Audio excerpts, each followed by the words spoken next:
Bismillahirrahmanirrahim. Assalamu alaikum. I am Tahmin Akhtar, Assistant English Teacher of Rohitpur High School, Keriganj, Dhaka. Dear students of class 6, how are you? I think all of you are fine by the grace of Almighty Allah. I am also okay. So now let's start our class. Today our lesson item is Hasan Raja, the mystic bird of Bangladesh. Hason Raja বাংলাদেশের মরমী চারণ কবি। এই প্যাসেজটা তোমাদের বইয়ের 66 পেজের lesson 21 এর ভেতরে আছে। সো তোমরা সবাই বইটা নাও এবং আমার সাথে ক্লাসে জয়েন করো। দেখো, এই প্যাসেজটা পড়ার আগে তোমাদের টাইটেলটা একটু ভালো মতো বুঝতে হবে। The mystic bird of Bangladesh, বাংলাদেশের মরমী চারণ কবি। Mystic, what do you mean by mystic? A mystic is one who tries to search truth and become united with God through prayer and meditation. অর্থাৎ যে সত্য অনুসন্ধান করে এবং সৃষ্টিকর্তার সাথে প্রার্থনা এবং ধ্যানের মাধ্যমে একতাবদ্ধ হন, তিনি হচ্ছেন মিস্টিক। আর bird is one who writes poems and songs, যে নাকি গান এবং কবিতা লেখে সে হচ্ছে বার্ড। তার মানে the mystic bird of Bangladesh কথাটার অর্থ কি দাঁড়ায়? বাংলাদেশের মরমী চারণ কবি, যারা সত্য অনুসন্ধান করে, সৃষ্টিকর্তার সাথে একাত্মতা ঘোষণা করে এবং গান কবিতা লেখে, যাদের কবিতার মূল থিমই থাকে সৃষ্টিকর্তা, মানব জাতি, এগুলা। ওকে students, look at these three pictures. What can you see in these pictures? Yes, in the first picture you can see Lalon Shah. In the second picture you can see Hasan Raja, and in the third picture you can see Shah Abdul Karim. Do you know who are they? Yes, they are mystic bird of Bangladesh, and they are popular not only in Bangladesh but also in other countries. And today we will know about Hasan Raja in detail. Before reading this passage, at first you have to memorize this vocabulary, because it will help you to understand every sentences of the passage, and you will be able to answer all type of questions including multiple choice question and fill in the blanks. So students, bird অর্থ চারণ কবি, comfort আরাম আয়েশ, contain অর্থ ধারণ করা, crazy অর্থ পাগলাটে, eminent অর্থ বিখ্যাত, লাক্সারি অর্থ বিলাসিতা, মিনিংলেস অর্থ অর্থহীন, মেডিটেশন অর্থ ধ্যান, মিস্টিক অর্থ মরমী সাধক, প্লেজার আনন্দ ফুর্তি, স্প্রেড অর্থ বিস্তৃত হওয়া, ওয়েল নোন সুপরিচিত। তোমরা এই প্রত্যেকটা ওয়ার্ডের অর্থ যখন বুঝবা, তখন তোমরা এই সেন্টেন্সের প্রত্যেকটা লাইন দ্বারা কি বোঝানো হয়েছে সেটাও খুব ভালোভাবে বুঝতে পারবে, এবং তখন তোমার এই প্যাসেজটা সম্পূর্ণ ভালোভাবে মনে রাখা এবং যে কোনো ধরনের উত্তর করা তোমার কাছে অনেক বেশি সহজ হয়ে যাবে। তোমরা অনেকেই ভোকাবুলারি পড়তে বিরক্ত বোধ করো, কিন্তু ভোকাবুলারি ছাড়া কিন্তু ইংরেজি পড়াটা খুবই কঠিন, সম্ভবই না। দেখো, আমরা হাসন রাজা সম্পর্কে কিছু জানি। Hason Raja is a mystic bird of Bangladesh. He was born in 1854 in a wealthy landlord's family, but he didn't much formal education. At his youth, he had everything: money, pleasure, comfort. But at one point, he could understand that all things are meaningless, and for this, he gave away all his properties, and he started to think deeply about creature, mankind, life, and death. He wrote many songs. In his songs, he called himself Crazy Hasan Raja or Pagla Hasan Raja. He published a volume entitled Hasan Raja Somogra, which contained 500 songs. His songs were first popular only in Sylhet, but later it spreads all over Bangladesh. So students, আশা করি তোমরা আমার কথা সবাই বুঝতে পেরেছো। হাসান রাজা হচ্ছে বাংলাদেশের একজন মরমী চারণ কবি।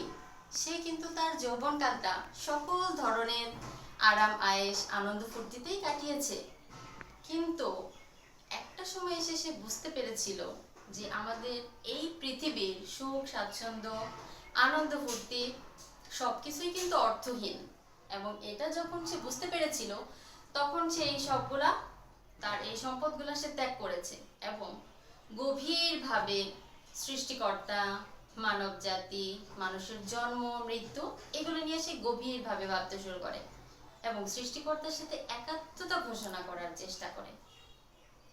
ঠিক আছে, তার জীবনটাই ছিল এরকম, এবং পরবর্তীতে তিনি গান এবং কবিতা যে লিখেন, তার গানের কবিতার ভেতরে যে থিম ছিল সেটা কিন্তু ছিল জন্ম মৃত্যু পরকাল ওগুলা নিয়েই।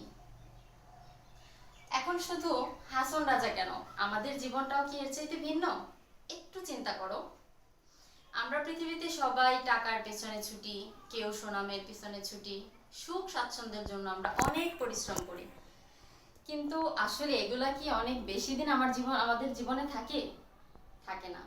আমাদের এই সব কিছু ছেড়ে একটা দিন চলে যেতে হয় এই পৃথিবী থেকে, এবং এই জিনিসটাই হাসন রাজা অল্পতেই বুঝতে পেরেছিল, এবং সেজন্যই তিনি পৃথিবীর সুখ স্বাচ্ছন্দ্য ত্যাগ করে এগুলা মানুষের মাঝে তার সম্পত্তিগুলা বিলিয়ে দিয়ে সে সৃষ্টিকর্তার সাথে একাত্মতা ঘোষণা করারই চেষ্টা করেছিল।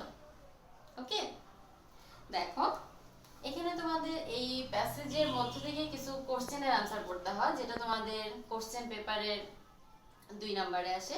দ্বিতীয় একটা প্যাসেজ থাকে, সেখানে প্যাসেজটা তোমাদের তুলাই থাকে বই থেকে হুবহু, এবং সেখান থেকে তোমাদের 5টা কোশ্চেনের আনসার করতে হয়, এবং সেই কোশ্চেনের নাম্বার থাকে 2। প্রত্যেকটা কোশ্চেনের নাম্বার 2 করে থাকে। 5টা কোশ্চেনের টোটাল তোমার নাম্বার থাকে 10। তার মানে কোশ্চেনটা অনেক ভালোভাবে অ্যানসার করতে হবে, কেয়ারফুলি। দেখো আমাদের first question, when was Hason Raja born? প্রশ্নের উত্তর করতে হলে তোমাকে ফার্স্ট যে জিনিসটা জানতে হবে সেটা হচ্ছে ডব্লিউএইচ ওয়ার্ডের অর্থ। সেটার উপরেই তোমার ডিপেন্ড করবে আসলে উত্তরটা কি হবে। হোয়েন অর্থ কি? হ্যাঁ, কখন। তার মানে আমাদের এই প্রশ্ন দ্বারা কি জানতে চাওয়া হয়েছে? When was Hason Raja born? Hason Raja কখন জন্মগ্রহণ করেছিলেন? দেখো আমরা কিন্তু প্যাসেজ থেকে জাইনে আসছি যে হাসন রাজা 1854 সালে জন্মগ্রহণ করেছে। এটা আমাদের প্যাসেজের ফার্স্ট লাইনে আছে। তার মানে অ্যানসারটা কি হবে? Hason Raja was born in 1854। তোমরা অনেকেই কোশ্চেনের অ্যানসার ঠিকমতো লিখতে পারো না। কোথায় সাবজেক্ট হবে, কোথায় ভার্ব হবে, কোথায় বা হোয়েনের অ্যানসারটা লিখবে, সেটা তোমরা অনেকেই ভুল করো। একটু খেয়াল করো, এটা তোমাদের আজকে ক্লিয়ার হয়ে যাবে।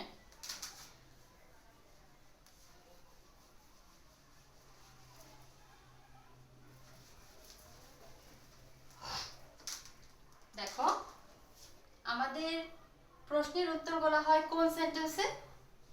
অ্যাসার্টিভ সেন্টেন্সে। অ্যাসার্টিভ সেন্টেন্সের গঠন কি? Subject, verb, object. At first আমাদের শুরু করতে হবে কি দ্বারা? সাবজেক্ট দ্বারা। তার মানে আমাদের এই সেন্টেন্সের subject K? Hason Raja.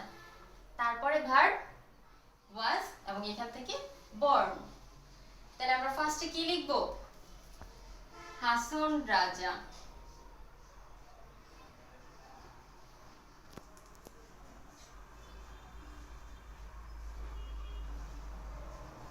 was born, এইবার আমার when এর অ্যান্সার। কখন জন্মগ্রহণ করেছিল? আমাদের বইয়ে দেখো তো তোমরা সবাই একটু দেখো, এখানে দেওয়া আছে হাসন রাজা জন্মগ্রহণ করেছিল 1854, 1854 সালে।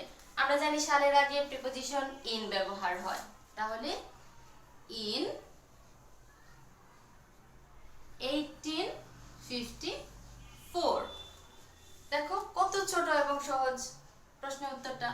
হাসন রাজা 1854 সালে জন্মগ্রহণ করেছিল। ওকে, নেক্সট আমাদের পরবর্তী question, where did he come from? Where অর্থ কি? হোয়ার অর্থ কোথায়। এখানকার অর্থটা যদি আমরা হুবহু ওয়ার্ড অনুযায়ী ধরি তাহলে সে কোথা থেকে এসেছে, কিন্তু আসলে এখানকার হচ্ছে সে কোথায় জন্মগ্রহণ করেছে, এক কথাই কিন্তু। তাহলে সে কোথা থেকে এসেছে বা সে কোথায় জন্মগ্রহণ করেছে।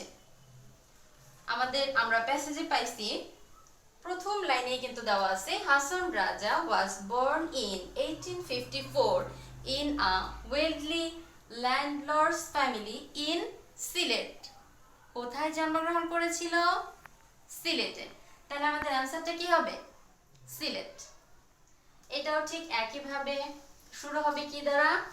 সাবজেক্ট দ্বারা। সাবজেক্ট হচ্ছে হি, তাহলে আমরা লিখলাম হি।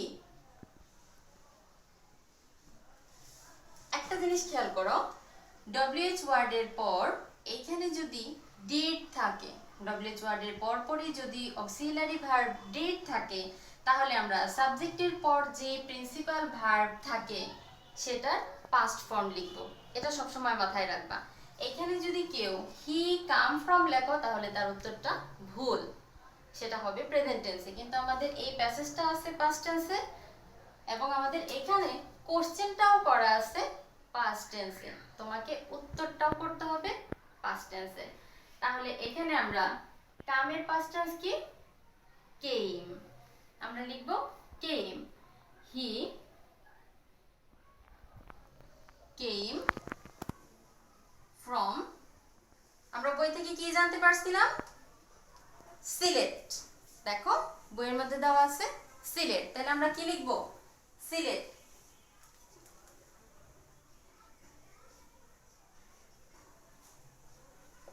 প্রশ্ন উত্তরটা হয়ে গেল। সে কোথা থেকে এসেছিল? সে সিলেট থেকে এসেছে, মানে সে সিলেটে জন্মগ্রহণ করেছিল, তার বার্থ প্লেস হচ্ছে সিলেট। ঠিক একইভাবেই কিন্তু আমরা পরবর্তী প্রশ্নগুলোর অ্যান্সার দিতে পারি। খেয়াল করো, what was his childhood life? তার শৈশব কেমন ছিল? আমরা কিন্তু প্যাসেজ থেকে জানতে পারছি যে তার সমস্ত সুখ স্বাচ্ছন্দ্যই কিন্তু ছিল। সুখ স্বাচ্ছন্দ্য, আরামায়েশ সব কিছুই ছিল। তাহলে কি হবে? এখানকার সাবজেক্ট হচ্ছে হিজ চাইল্ডহুড, তাহলে his childhood was very luxurious, he had everything, money, pleasure and comfort. Okay, next, why did Hasan Raja live the life of comfort and pleasure? Why অর্থ কেন। কেন হাসন রাজা তার আরামায়েশ এবং আনন্দের জীবনটা ত্যাগ করলো? কেন? আমরা কিন্তু অলরেডি জানি হাসন রাজা যখন বুঝতে পেরেছিল যে পৃথিবীর এই সুখ স্বাচ্ছন্দ্য দীর্ঘস্থায়ী না, তখন কিন্তু তিনি তার সব সুখ স্বাচ্ছন্দ্যই ত্যাগ করেছিল এবং সেই সম্পদগুলা ত্যাগ করছে, নিজে আর ব্যবহার করে নাই সেগুলা। তাহলে এখানে আমাদের অ্যান্সারটা কি হবে? এখানেও কিন্তু একই নিয়ম, ডিড আছে, আমরা এই লিভটাকে আর লিভ রাখতে পারবো না, লিভের পাস্ট ফর্ম ব্যবহার করতে হবে। লিভের পাস্ট ফর্ম কি? লিভড। তাহলে এখানে কি হবে? Hason Raja lived the life of comfort and pleasure because he could understand that everything is meaningless. সব কিছুই কি? অর্থহীন, এবং সেটার জন্যই সে এগুলা ত্যাগ করেছিল। বুঝতে পারছো? এবার দেখো পরবর্তী question, what was the other name by which Hason Raja was known? Hason Raja আর একটা কি নামে পরিচিত? আমি তোমাদের একটু আগেই বলেছি হাসন রাজা অনেক কবিতা এবং গান লিখেছে এবং তার ওই গানের মধ্যে সে নিজেকে ক্রেজি হাসন রাজা বা পাগলা হাসন রাজা হিসেবেই ডেকেছে। তাহলে তার মানে সে ওই নামেই পরিচিত। তাহলে হাসন রাজা কি নামে পরিচিত? তাহলে এখানে অ্যান্সারটা হবে the other name by which Hason Raja was known was crazy Hasan Raja or পাগলা হাসন রাজা। ক্লিয়ার? আশা করি তোমরা আমার প্যাসেজটা বুঝতে পেরেছো এবং এখানে আমি আজকে যা যা তোমাদের সাথে আলোচনা করলাম সবকিছুই তোমরা বুঝতে পেরেছো। এখন এই প্যাসেজ থেকে মাল্টিপল চয়েসও আসতে পারে, আবার কোশ্চেনও আসতে পারে। তো তোমরা যদি প্যাসেজটা খুব ভালোভাবে পড়ো, ইনস অ্যান্ড আউটস খুব ভালোভাবে বুঝো, শব্দার্থগুলো ভালো মতো মুখস্থ করো, প্রত্যেকটা লাইনের অর্থ ব্রেনে সেট করো, তাহলে তোমরা যেই ধরনের কোশ্চেনই আসুক না কেন সেটা কিন্তু অ্যান্সার করা তোমাদের জন্য খুব কঠিন হবে না, খুবই ইজি হবে। সো তোমাদের প্রতি আমার রিকোয়েস্ট থাকবে বাসায় তোমরা শব্দার্থগুলো মুখস্থ করবে, প্যাসেজটা খুব ভালোভাবে পড়বে এবং প্রশ্নের অ্যান্সার করার সময় টেন্সটা একটু খেয়াল রাখবে, সেন্টেন্স সাজানোটার দিকে একটু খেয়াল রাখবে এবং বাসায় প্রশ্ন প্র্যাকটিস করবে নিজেরা। Okay, that's all for today. See you in my next class. Till then, stay home, stay safe. Thanks. Allah Hafiz.